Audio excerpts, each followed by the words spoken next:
Hello guys, and welcome to a new video. It's October already, so I'm sure you already heard about the Inktober challenge. We're gonna talk about that in a little while. Right now I want to talk to you about this new sketchbook that I bought some time ago.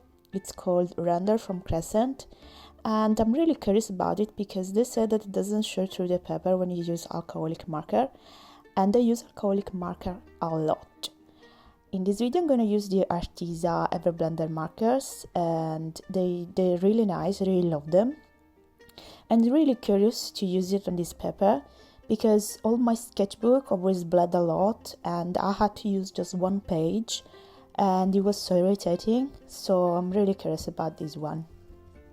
My first impression on this sketchbook is really good because the paper is really nice, but it doesn't lay flat as they said, so I'm a little bit disappointed, but the quality of the paper seems really nice, and I want to try to draw on the second page of the sketchbook because I never draw in the first one. I don't know why, it just feels weird. So I'm gonna try to trace the sketches thanks to the light box that I really love. I prepared the sketch in advance, so it would be easier for me to transfer them in the sketchbook. This is very useful because it's an A4 light box. It has a USB connection. Just connect it to the computer and it goes. It has different lights, as you can see. But surprise, the paper doesn't let you see through. It was a surprise, even for me. So if you want to buy a RENDR sketchbook, you know that you can choose a light box basically. So I'll have to redraw everything I already drew yesterday. Anyway, it's not a big deal, but I can take this time to explain you why I'm joining INKtober this year. So basically I joined it 2 years ago and it was very challenging.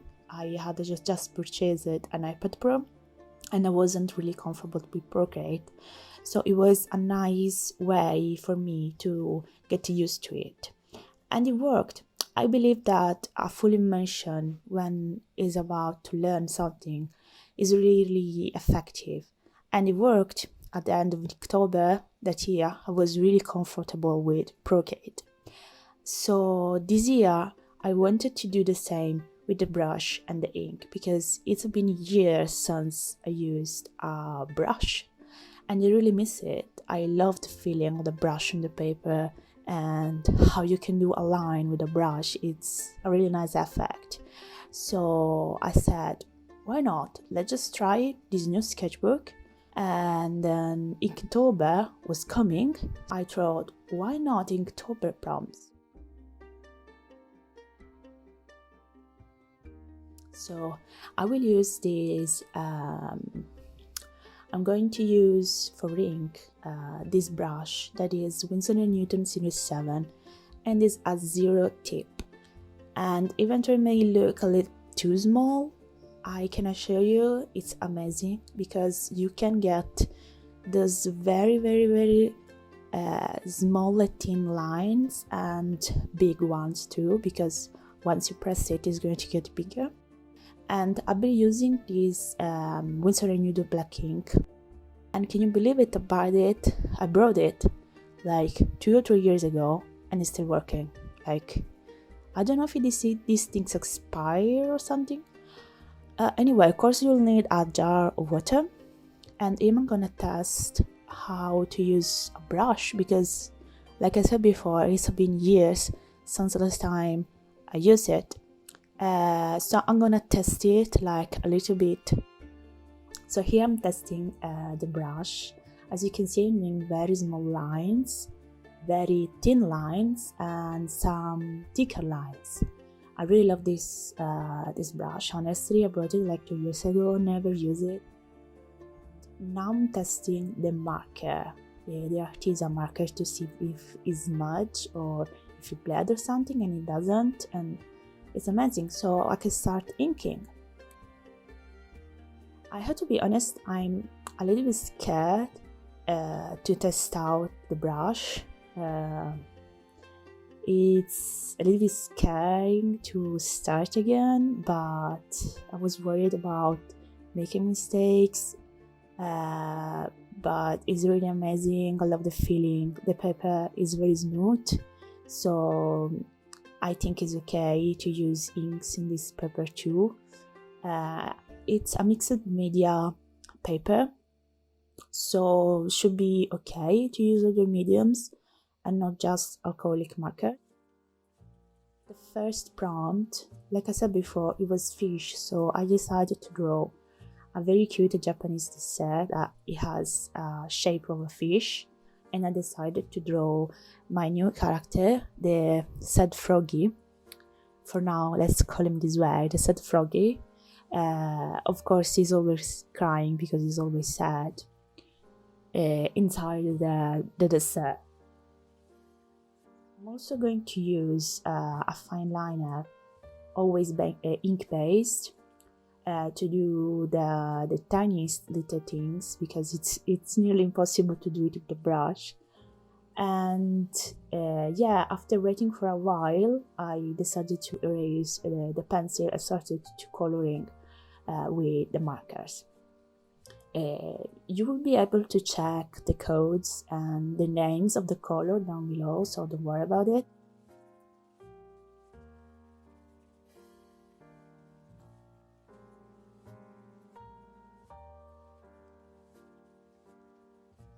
And here you can see my biggest mistake, and like I'm screaming inside in this moment, and I was like, oh my god, what I'm going to do? Let's finish to color the fish right now, think about it later.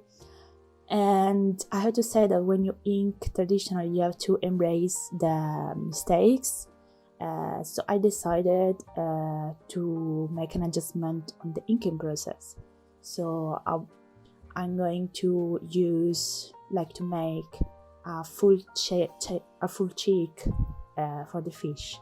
I hope it doesn't look like made up. It was always like this. There is no mistake. And yeah, and I kept coloring basically, and I hope it doesn't look bad, even though it wasn't planned. But yeah, when you ink traditionally, you have to embrace the mistakes and keep rolling with it and try to figure it out how to fix it. And I have to say, even though it was a mistake, I really like how it turned out, because it seems like it has a very cheek, full cheek, like it's really stuffed with the cream. So yeah, for the first prompt, I really like how it turned out, but maybe this illustration a little bit too big, because I was planning on doing more illustration in one page, like to create a composition, but I think that it won't be possible because this illustration is so big. But anyway, no, I really like how it turned out. Let me know what you think about it. And now I'm sketching the second prompt, that is called Wisp. So I was a little bit confused about this prompt, because I'm not native English native, and I did some research, and a lot of illustrator online, I saw that they did draw ghosts related to Wisp. So I decided, I said, why not drawing a cute ghost? And so I did. And here, this is this little ghosty, basically chilling, vibing with the music. I really like how it turned out. It's like a character I already drew before. And now I'm sketching another prompt, so it's not the third one, bulky, because I decided to draw it in the next page. It's radio, because basically when I was sketching this illustration, these two prompts, they were like really completing each other, with the ghosty listening to music and chilling, and with the froggy that is reading and listening to the music of the radio. And I thought they looked good close to each other. So I decided to draw radio here and to draw bulky after. but I will draw it, don't worry. And yeah, so this is the idea behind this Inktober, basically, to try and test out the inks. And for these two illustrations, I decided to ink with the fine liners because I was still too scared to use the brush. And this time I decided to erase a little bit the pencil and to color first with the markers and then ink afterward. So this way there is not going to be for sure any smudge at all. Like, this is the way I figured it out to avoid what happened with the fish above. I'm still like traumatized by that because it didn't happen for a long time. So yeah, so I usually draw with colored pencil. This time I decided to use a normal pencil because it would be easier to see on camera, because colored pencils are very, very light. So when I color on top of them and then I ink it, you can't see the pencil at all. I don't need even to erase. Instead, with a normal pencil, it's darker, so you have to erase down a little bit, like you are lowering the opacity basically of the illustration, but I can still see what's under it and color on top of it, because if you don't do that, sometimes the marker can smudge a little bit on the pencil and create like a super weird effect. So it's better to just do this, or to use a colored pencil like I do, or to erase a little bit like I did now. And then you can be serene that it won't happen, the smudge won't happen. You can color freely without problems. And yeah, so this is my advice when you use acrylic marker, because they are very, very hard to use. This seems very simple, but in reality they're not. And I decided also to use the same color for all illustration. So for the ghosty, you can see I use the same red strawberry and the pink, because I really love this pink. It's like one of the most used color from the pack. I think I need to buy it like separately. It's going to finish so soon. And I'm using the same red for the mushroom and the same maroons brown for the book, and of course the same greens for the froggy here. And this will help to create a feeling that they are in the same universe, and they're not totally different, and they're not totally apart from each other. And I really like this color scheme. I always try to use the same color for the shadows. So basically I do the first color, and then I wait a little bit, then pass a second for a second time the same color. It works like 80% of the time. So as you can see, it worked very well on the radio, but it didn't work on the boots of the froggy. So basically that pink is so light that when it gets dry, it gets even lighter, if that's possible. I don't know how, but it happens. But 90%, 80% of the time, when you use the same color on top on the same color, it will be a nice shadow. If it doesn't happen, you just need to pass it again, or maybe try to use a different color, very similar but darker, and use it as a shadow. In this case, I'm trying again to make the shadow with the same pink, because sometimes you can't get the right color to do the shadow, so it's better to do that. Sometimes I use a light gray or a light blue gray in this case, because it's called ice blue. to do the shadows. So I basically will blend with any color, even with the pink. Is gonna get a grayish pink, basically, like it was a shadow, basically. I always end up my marker illustration with a little bit touch of white with a white pen gel, and I really like it because it's very because it's very strong. There's a very strong white and you cover up every color, and I love this effect. So now I don't know why I decided to color the headphones totally red, because I didn't like it anymore. But here the other two illustrations of INKtober, Wisp and Radio.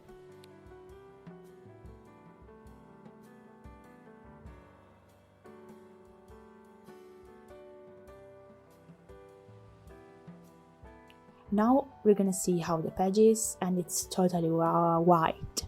It's totally white. It's amazing. I mean, I always had a sketchbook that would bleed like a lot on the other page. So this is for me is amazing because for the first time I'm allowed to do spreads and to use 100% of the pages.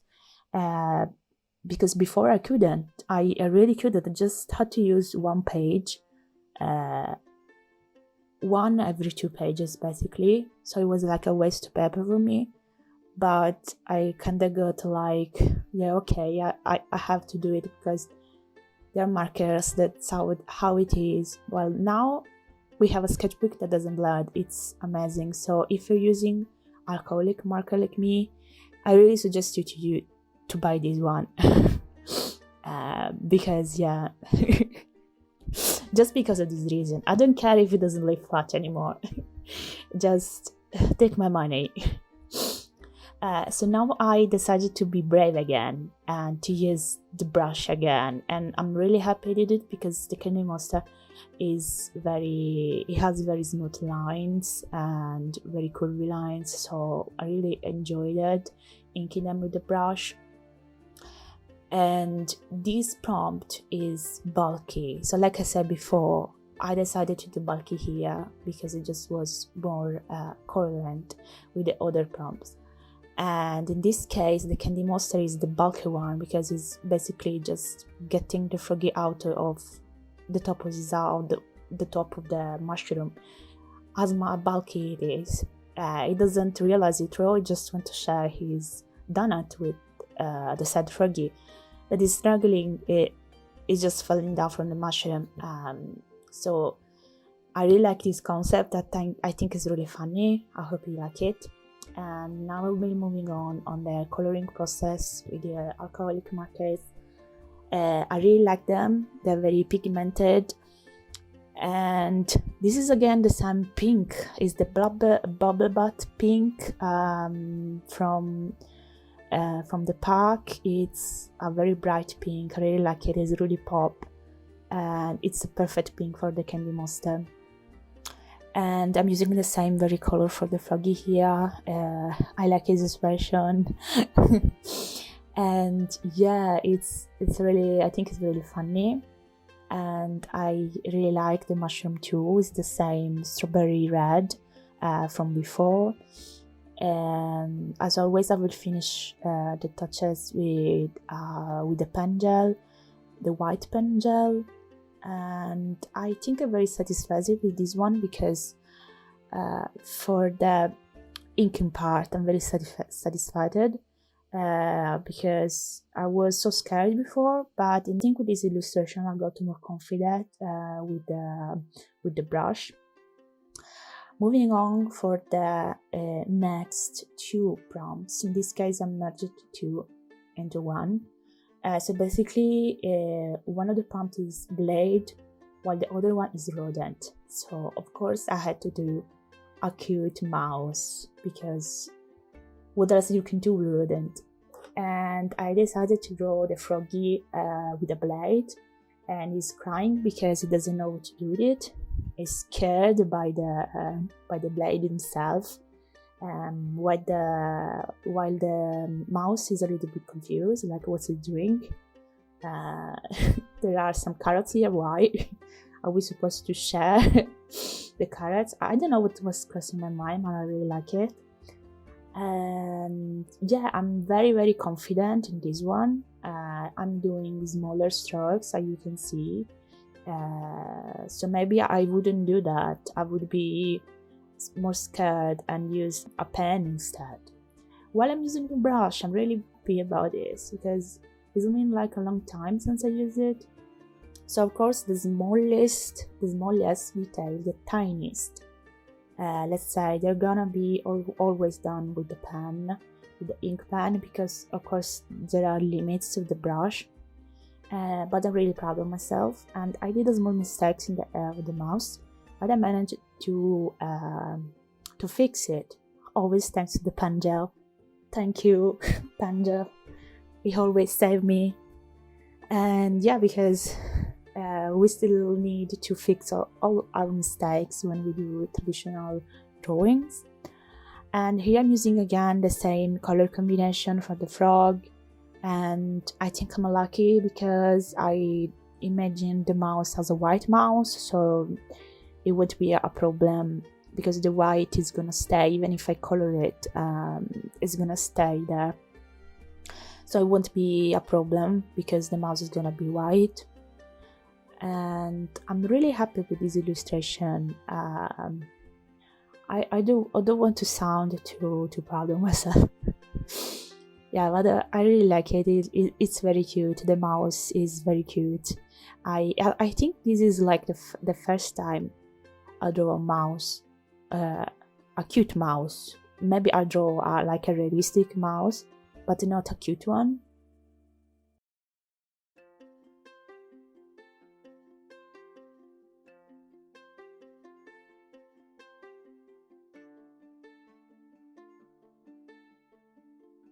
Here I'm using light blue for the first time. Yay, a different color. And this is the icy blue I was talking about. It looks more like a gray, a light grayish, but it's in the tone of the blue. So it blends really well with all the other colors, and it creates like the shadows. While for the frog I use the same green to do the shadows on the frogs, on the boots again. Even though is a lighter pink, it doesn't show the shadow too much. But anyway, I'm happy with it. And so this is the final prompt, and it is fancy. So I decided to draw the frog prince because why not? Of course it's fancy because it's a prince. And this is, I don't imagine this to be my side froggy. I mean, this is another frog that he's a prince. And he has an attitude because he's royalty. And in this one, I was even more confident. So by the time I completed all the inked illustration, I was very confident with the brush. So I'm really optimistic that by next time, I'm gonna be even more better on inking with the brush, and I'm very happy about it because I mean, it's so challenging. It seems easy. No, it's not. It doesn't look easy, right? It seems very hard. It is very hard to draw with a brush. You get how to use it well after a little bit that you keep using it, and I think it's the same for all kind of mediums. I mean, of course, the first time is gonna be bad because you're not used to it. But after a time, after a few hours, you keep inking with the brush, you're gonna get confident and more confident about it. And so you will be able to ink with the brush. And this is an amazing achievement for me because I used to ink a lot with the brush. I inked a lot of comic pages in the past. But it was in the past. It was like more than 2 years ago. Even 5 years ago, I inked like 10 pages with the brushes, and they were big pages, so I was more confident about it. So I want to say a few words in conclusion on this video. I really hope you enjoyed it. And I want us to say that this challenge is going to be a double challenge for me because it's going to be, of course, an INKtober challenge. So the focus is going to be the inking with the brush, and to have fun with the prompt, not doing anything too elaborated, but still manage to ink them with the brush. And the second challenge is going to be to record everything and to edit the videos. And because this is going to be live in really late at the end of the 7th day of Inktober, so it will look like I'm really late, but actually I'm not. I completed the illustration a long time ago. I was on time and everything, but editing this video was a really long process, and I'm really tired of it. Like, I need to master Premiere, and the only way I know, as I said before, is a total full immersion of it. So I'm gonna do the next video. I already prepared the sketch and everything, so that part, the recorded part, is gonna be smooth, but the editing part is gonna be hard for me. So it's gonna look like I'm late again with the prompt and everything else, but I promise you I will not. I'm gonna be late with the editing, but the challenge is gonna be, of course, to master Premiere and to master the editing process and try to be on time. So let's finger crossed for me. Let's hope everything goes well, and pray for me that I manage to edit it properly the next video, because this one took extremely a long time to edit. The other prompts, so the third one, bulky, blade, rodent, and fancy. I hope you enjoyed it, this illustration. This Inktober is gonna be sad froggy focused, but you're gonna see other characters as well, like the candy monster, like the baby dragon, but it is gonna be more focused on the froggy, because really I'm in a frog phase right now. I hope you enjoyed it, this video. Pray for me that next time I'll get even better in editing videos. I hope I didn't bore you, and see you next week, I hope. Thank you so much for watching. Bye.